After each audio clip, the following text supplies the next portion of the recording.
ఓం శాంతి. ఓం శాంతి.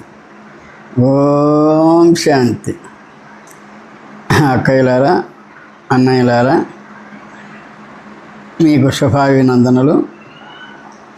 ప్రజాపిత బ్రహ్మకుమారి ఈశ్వరీయ విశ్వవిద్యాలయం వారికి కూడా శుభాభినందనలు.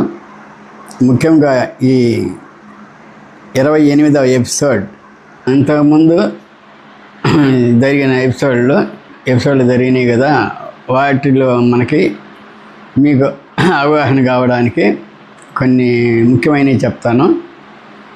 ఈ వీడియోలో శ్రద్ధగా ఆలకించాలి. మళ్ళీ మీరు అడిగినప్పుడు నాకు సమాధానం చెప్పాలి. ఇప్పుడు ఎన్ని లోకాలు చెప్పారు శివయ్య?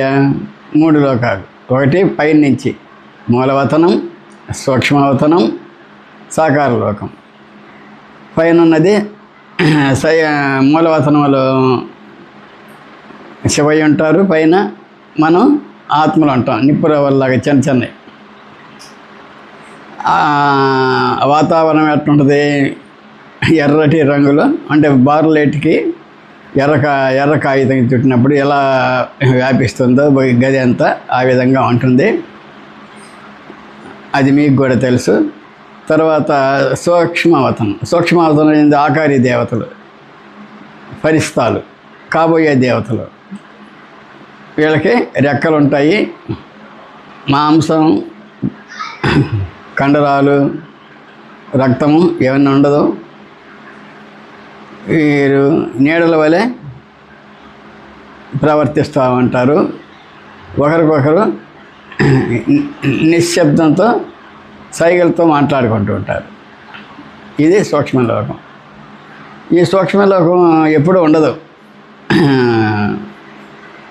ఒకనొక సమయంలో శివయ్య ఇది ఉండకుండా చేస్తాడు.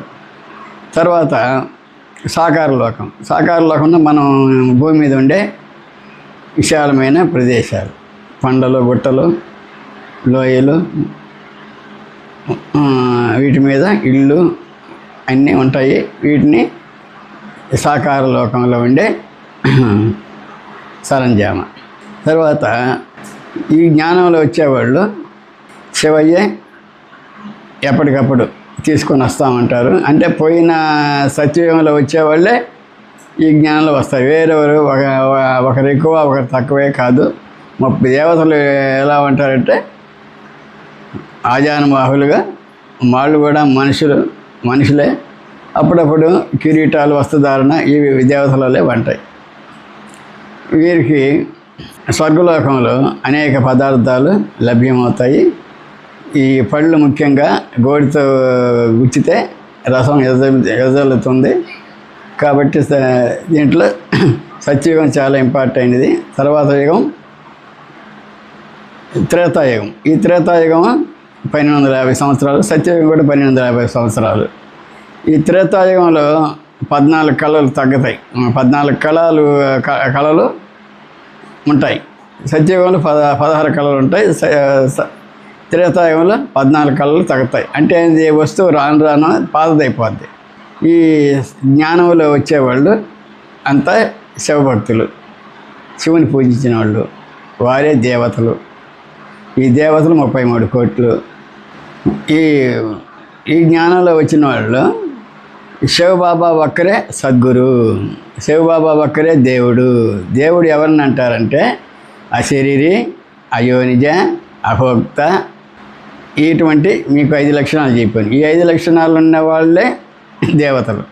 మిగతా అంతలో దేవుడు గారు.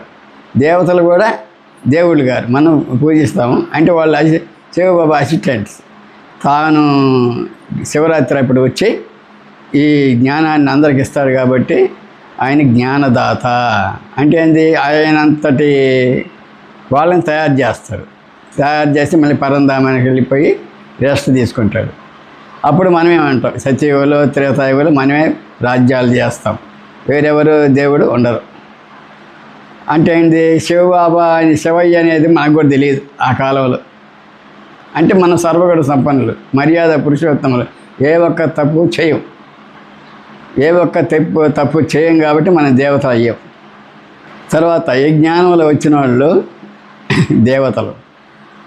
సరే భూలోకంలో సాకారం లోకంలో పెళ్లి చేసుకున్నాం, పిల్లకాయలు కనుక్కున్నాం. తర్వాత ఈ జ్ఞానంలోకి శివయ్య రప్పిస్తాడు. శివయ్య రప్పించేటప్పుడు భార్య వస్తుంది, భర్త రాడు. వంశాంతి బలానికి భర్త వస్తాడు, భార్య రాదు. అంటే ఏంది, వచ్చేవాళ్ళు హంసలు, రాని వాళ్ళు కొంగలు.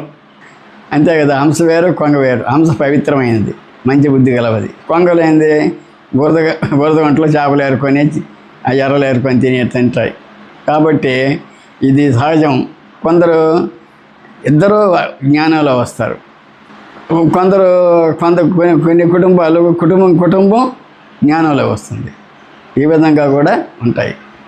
ఆ తర్వాత దైవీ గుణాలు ఎన్ని ఉన్నాయి? దైవీ గుణాలు దాదాపు 100 పైచిలుపు ఉన్నాయి. అసురీ గుణాలు ఎన్నెన్నో ఉన్నాయి. అసురీ గుణాలు చెడ్డ గుణాలు. బాబా చెప్పింది చెడ్డ గుణాలతో ఉన్నవాళ్ళు అసురీ గుణాలు. మంచి గుణాలు 100 పైన ఉన్నాయి. వీటిని దైవీ గుణాలు అంటారు. దైవీ గుణాలు, అసురీ గుణాలు. ఇప్పుడు ఏంది, ప్రజల మీద ప్రజారాజ్యం జరుగుతోంది. కానీ సత్యయుగం, త్రేతాయుగం, మొన్న ద్వాపరయుగం కూడా రాజు అంటాడు. ఆ రాజు కింద రాజ్యాలు ఉండేది. ఇప్పుడు కూడా ఉన్నాయి కొన్ని. కానీ ఇప్పుడు ఏంది, రాజు వ్యవస్థ లేదు. రాజు వ్యవస్థ లేకుండా ప్రజల మీద ప్రజలు ఎన్నుకుంటారు. ఇది అంటే ఏంది అంటే, రాజు వ్యవస్థ చాలా గొప్పది అనేది చెప్పేదానికి. ప్రజా వ్యవస్థ అంత మంచిది కాదని శివయ్య చెప్తున్నాడు. కాబట్టి ఈ దైవీ గుణాలు, అసురీ గుణాలు అనేది ఉన్నాయి. కానీ ఒక విషయం కూడా, మొన్న ఈ మధ్య తయారు చేసిన కుంభకర్ణుడు బొమ్మ పెట్టి ఏదేదో ఆయన దగ్గర మాట్లాడిస్తున్నారు. ఆయన కూడా ఏంది, ఒకనొక స్థానంలో ఒకనొక కాలంలో మంచివాడిగా మారుతారు. అంటే ఏంది, మనలో ఉండే దుర్గుణాలు కుంభకర్ణుడు ఏమండే అంతా నిద్రపోతాడు. 6 నెలలు తింటాడు, 6 నెలలు నిద్రపోతాడు. అంటే ఏంది, మనం సోమవారిగా ఉన్నాం, మన పనులు మనం చేసుకోలేకున్నాం. 10 గంటలకు నిద్రపోతున్నాం, 11 గంటలకు లేచి బ్రష్ చేసి స్నానం చేస్తున్నాం. ఇది మంచిది కాదు. కాబట్టి ముందుగానే 4 గంటలకు లేయాలి. 4 గంటలకు లేచింటే బ్రహ్మ ముహూర్తం. అప్పుడు బ్రహ్మ ముహూర్తం అంటే ఏంటి, ప్రకృతి హాయిగా చల్లగా సువాసనలు వెదజల్లుతుంటాయి. అప్పుడు ఎంత లేచి మనం భగవద్ధ్యానం చేసామనుకో చాలా హాయిగా ఉంటుంది. మన పనులు మనం తయారు చేసుకుంటాం. తర్వాత 7 గుణాలు మీకు చెప్పాను. ఆ 7 గుణాలు రేపు మా పాప చెప్పండి, మిమ్మల్ని అడుగుతాను. ఓం శాంతి, స్వస్తి.